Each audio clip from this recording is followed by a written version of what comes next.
Can I ask a question to you, President Ryan? What is your favorite candy? Peanut M&Ms, actually. Are you serious? Frozen. I definitely recommend try freezing them. They're very good. That is a new you know what? When I get home there will be some in the freezer and I will let you know.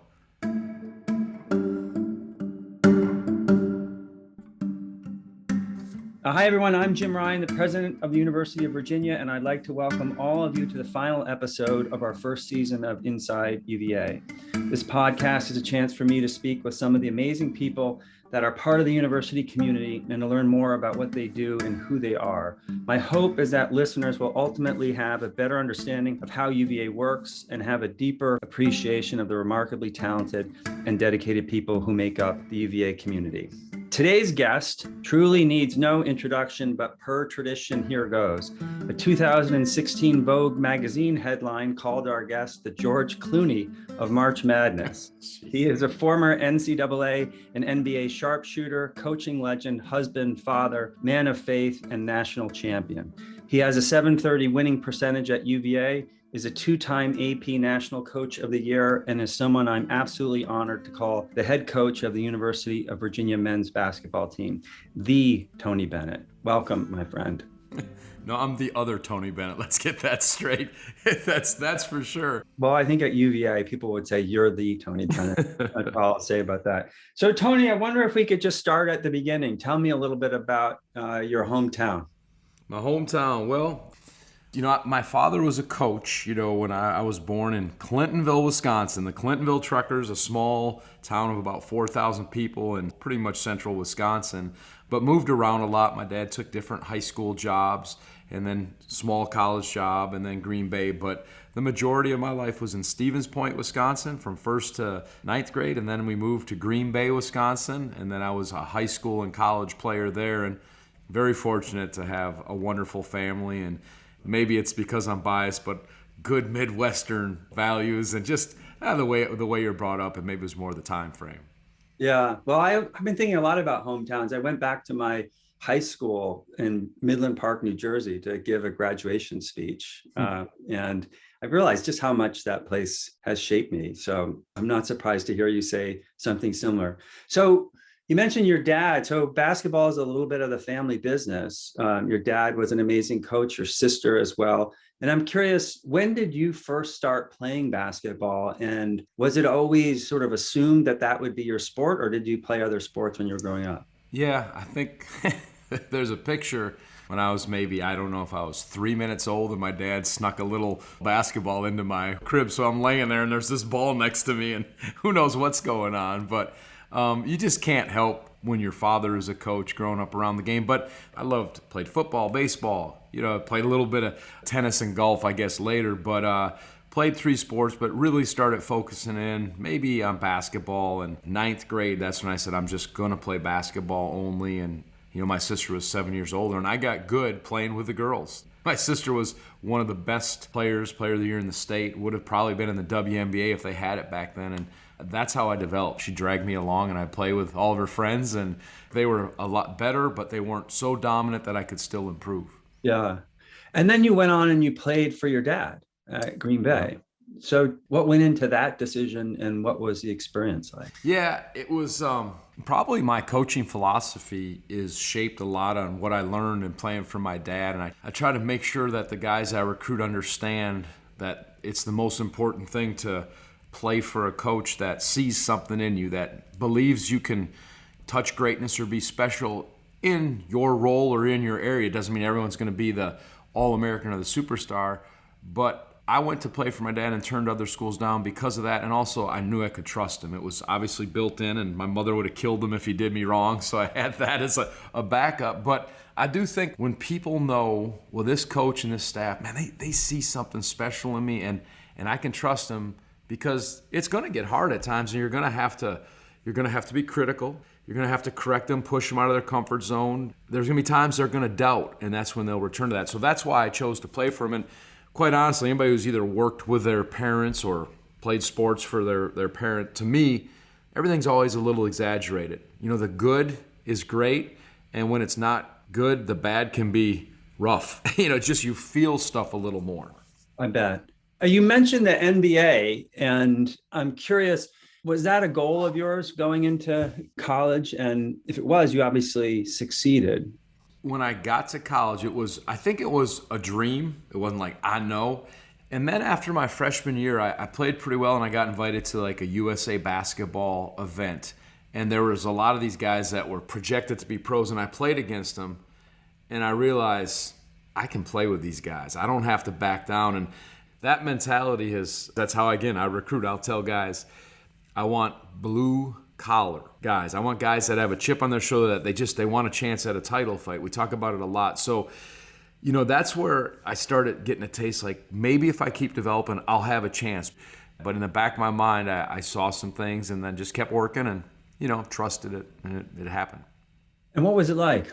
Did you enjoy it? Is it just a tough job, or do you still find joy when you're a professional basketball player playing the game? It's not as glamorous as people think. It's a grind. It's, my rookie year, we played 100 games. You play 82 regulars, some preseason. We made it to the Eastern Conference semifinals. I only played 15 minutes a game, roughly 1350. Started a few, but still, it's a lot on your body. That's 3.5 college seasons. And you're in hotel rooms, you're traveling, and you're trying to take care of your body, and you kind of did it because you just tested yourself against the best. Played against Michael Jordan 15 times in my career, and played with Del Curry. His son, Stephen Curry, was 5, 6 years old. He'd come to practice, you'd be like, oh, look at this cute little guy. He shoots it pretty good. Like, who would have known? But there's just something in you that wants to challenge yourself against the best. That always has driven me to see, can I do that? And I enjoyed that challenge a lot.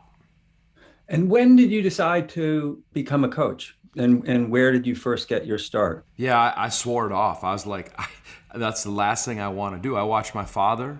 My sister was head coach at Indiana in the Big Ten, won a Big Ten conference championship. She won 1 or 2 national championships at Division III. She was at Evansville. I watched her. Watched my dad. My uncle was a pretty well-known coach. And I was like, no way. I just want to play in the NBA probably 10, 15 years. And then when I'm done, I'm either going to retire in Hawaii on the beach and just volunteer and do some fun stuff, or, I'll get involved in something. But coaching, that's nuts. Playing's the best. And I've seen my dad go through this roller coaster. And it really wasn't until I decided. I played in the NBA for 3 years, and I had some injuries, so I was overseas in New Zealand and Australia, and I couldn't really get healthy. And they said, hey, would you consider being a player coach? When you're healthy, play, but when you're not, coach. I'm like, sure. That was where I'm like, this might be the next best thing, and I started enjoying it. Interesting. And was it the sort of thing where once you started, you knew, okay, yeah, this is for me, or was it, I'll give it a few years? No, I did that. I was over in New Zealand for, 3 years. And I knew I couldn't go back to the NBA. I wasn't healthy enough, and pretty much my playing was getting less and less. And then I knew my father was getting close to retiring. He was at Wisconsin as a head coach, and I said, you know what? I'm going to go back to the States. I'll figure out what I really want to do. I'm going to just volunteer and be a volunteer manager just because I knew it was getting close. I wanted to just finish maybe his last year with him. I sensed I wanted to do that. So that year I joined his staff, and it was a little bit too to see, well, do I want to see this coaching thing? And they went to the Final Four that year. And then I was done. I remember like, oh my, and I'm like, well, geez, this is what coaching is. My first year in college, we go to the Final Four. I had no idea how hard it was. And but once I saw that, and I saw, again, continue to see the relationship building, the intensity, the challenge. And then when you taste something like the Final Four, I was captivated. And that competitive part of it, and then seeing the other things are what said, you know what, I believe I really want to do this. At what point did you decide to make defense so central to your teams? I mean, your teams are famously ferocious on defense. And I'm curious where that began, and how do you persuade players that this is the right way to play? Because, offense is pretty fun as well. Yeah, no, good question, for sure. When I observed or played for my father or watched him, he always took programs that were the have-nots, really the bottom of the league. When he took over, he always had to first figure out a way, how can we even just get competitive? What can we do to get competitive with our program and hopefully become successful? And, you watch even the pro sports, the teams that advance, that win championships, they do not do it without being very good defensively. And so that was one of the things I watched my father. He he poured himself into building a great defensive team, and his teams all of a sudden became competitive and then successful. And when I took over for my father at Washington State, when I came to Virginia, I love the game, and of course you have to be creative offensively and let guys go, but you have to have some things that are your non-negotiables or staples to give yourself a chance. And I thought that was a great equalizer in the game. And then you talk about recruiting, and the thing that I'd tell you about that is we're fifth in the country, the most active current NBA players. We're fifth in the country. We've never had a 5-star recruit here for us. There have been 3 stars, 4 stars, but they've learned how to play defense. They've learned how to be sound offensively. And then we have a saying, first comes discipline, then comes freedom. And we talk about that a lot in our program. You got to be able to do certain things well defensively, take care of the ball. But when you do that, then you're going to have the freedom to expand your game and really push it. And I think that's why our guys are getting to the NBA and sticking. They're sound defensively. They've been disciplined, and then that's what the teams want. There's only a couple of LeBrons and Jordans where they can come and do anything. So that's how you sell it to your young guys. They all want to play and say, we're going to have a chance to win. It's going to develop you for your pro career. And there's probably more freedom than people realize in terms of, offensively and the stuff we do. Right. So your mention of discipline and then freedom reminds me of the 5 pillars that you use to guide your coaching and the development of your team. Can you talk a little bit about where they came from and how you use them? Yeah, another great story. I'm talking about my father a lot, but he's influenced me. He probably told me this maybe when I was in my 30s, because I asked him, I said, where did you get these? I knew they were biblical pillars and all that, and I lived them through playing for him, but he said, my faith was important to me. And he said, somehow I wanted my faith to play out in my vocation and what I did. And, he was always respectful, and I understand this is a public institution. I think you have to be wise. But he said, I just studied the Bible and said, what would make a great basketball team? What would make a great basketball player? He just sort of went through them and said, humility. Man, a player and a team that they know their identity. They don't think too highly of themselves, but man, they don't think too lowly of themselves. A team that is passionate, a team that's unified, and there's, regardless of what you believe, whether you have a faith, you don't, their character building, their life lessons, but they really are good. When I speak to some of the businesses and certain things, they can't get enough of those because it's team building, it's stuff that lasts. And I just love how he discovered those, just kind of paging through stuff and thinking with his basketball mind. I think everyone has to have a foundation or non-negotiables, core values, and you have to not just have them as words on the wall. They got to be stuff you really believe in and you think they work. So that's a long answer, but it's pretty cool how they kind of developed. Yeah, I didn't realize they had come from your dad. Yep. And a lot of pro teams, college teams, it's funny, they'll use them, and they suggest a different way. For our young people, the sports world, they say, it's about me, and that's how you're going to be good. And this pillar of unity says it's about us. And the pillar of servanthood, the word of it, entitlement. Well, this is our brand, we're entitled to it. Well, this pillar of servanthood says the way to greatness is through serving others. Humility, it's just those who exalt themselves will be humbled. Those who humble themselves will be exalted. And it suggests a different way, but these are positions of strength. When those things are at the foundation, you can't go wrong, and then they apply to so many things. So I love how they suggest a different way, but are very sound. Right. So you mentioned success. I'm curious, how do you define success vis-a-vis individual players? That is to say, when someone graduates from UVA having been coached by Tony Bennett, what is your hope for them? What do you hope to see in them? And how would you say, I really feel like I did my job? Yeah, well, we were talking a little before, and this Prefontaine poster behind me says, to give anything less than your best is to sacrifice the gift. I look at each young person I coach as incredibly gifted. They all have their gifts, and it's not just my job, it's our job to help them maximize their gifts in all areas. And I think it's the whole person. When a young man leaves, when they come in, I look at them as, all right, there's the physical part, the basketball, the strength and conditioning, developing every gift that they have physically. There's the mental part. just to help them mentally, academically pursue something they love, become educated at one of the world's greatest institutions, to really advance and network and really help them mentally. And then there's you want to say the character or the spiritual or whatever you want to say, help them grow in who they are, who they become, what matters, those values that we talk about. Understanding those things, like if we've tried to pour into them and they understand those things and they've learned how to handle failure, they've learned how to handle, yes, success, and that's a hard one to handle too, but they've learned how to battle through adversity and stay true to what matters, then I feel like that's a great measuring stick of success. Of course, we want them to go and play pro and win championships here, but the best compliment I can get is if you walk into our gym, you see, boy, they're competitive, boy, they're working, they're business-like in their approach, but there's still a spirit of joy in that gym. Whatever we do, is it a spirit of joy in it while you're still intense, while you're still pursuing excellence, and is there hope in that environment? And I think for these young people, as you and I know, with all the things coming at them, it's different, all the pressures. If they can feel a sense of hope and joy and still be held accountable and challenged, boy, I think that's a good way to go. Yeah, I agree. So speaking of pressures and a lot coming at players, college athletics is in a period of intense uncertainty and change, as you know. Think of the NIL, the changes to NIL, and the changes to the transfer portal. And I'm curious how you feel about the overall state of college athletics. Are you worried?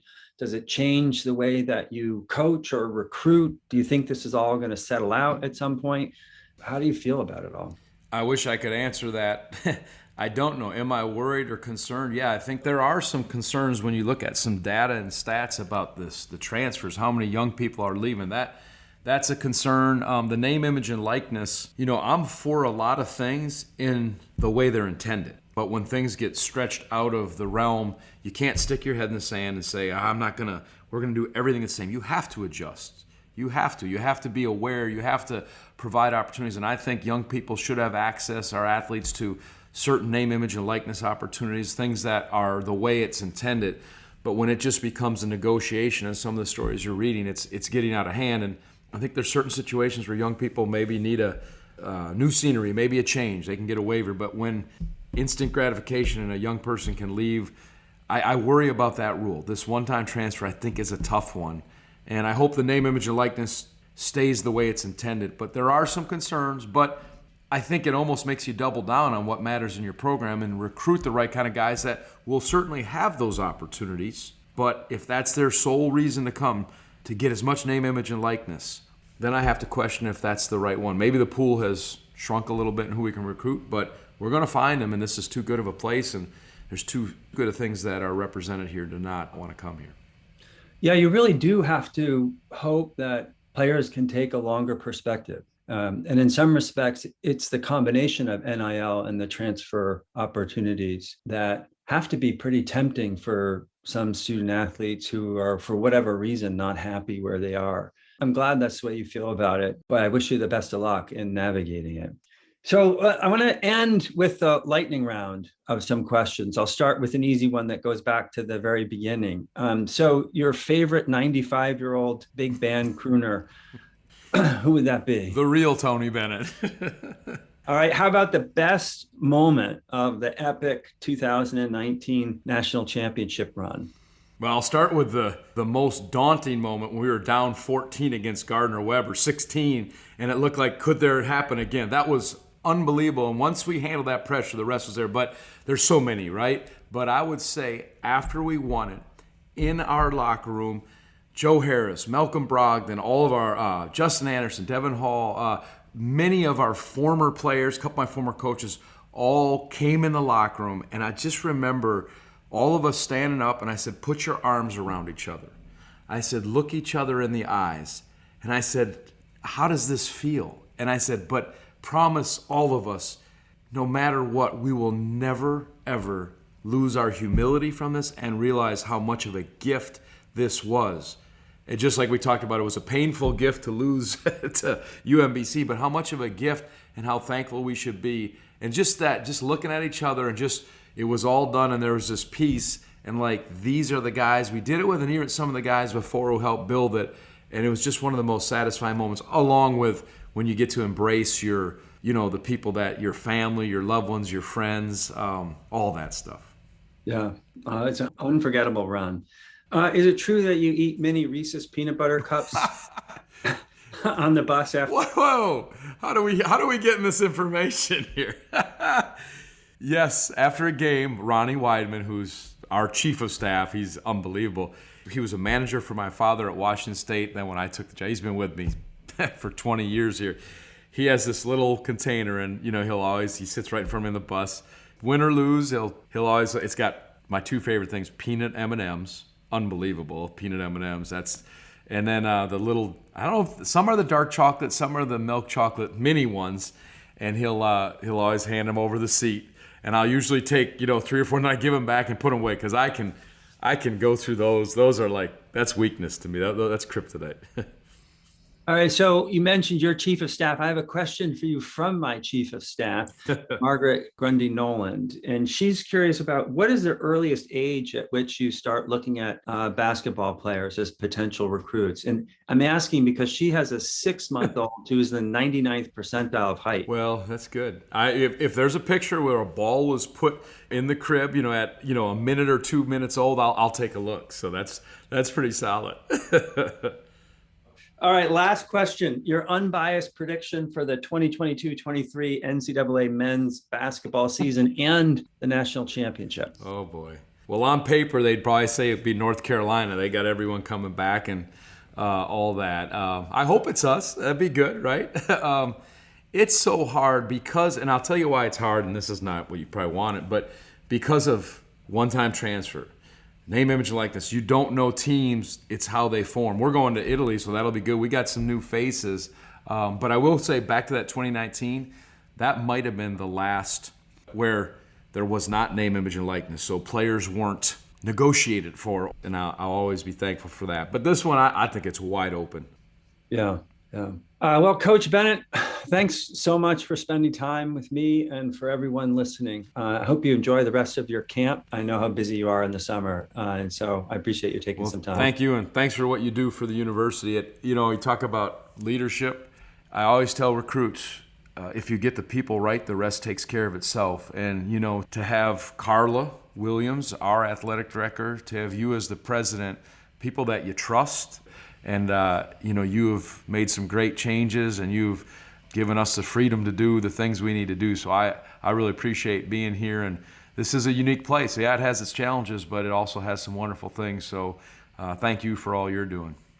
Well, I appreciate that. And it goes both ways. I think UVA is enormously benefited by the fact that we have really outstanding coaches and an outstanding athletic director. And it's not just that you don't have to worry about scandals and the like, which I don't worry about, but it's a really strong aspect of the university. It's a strength. It's more than just something that's neutral. And you are our ambassadors most often to the rest of the world, and you consistently put UVA in a great light. So it's a total pleasure being president of UVA, in part because of the athletics teams.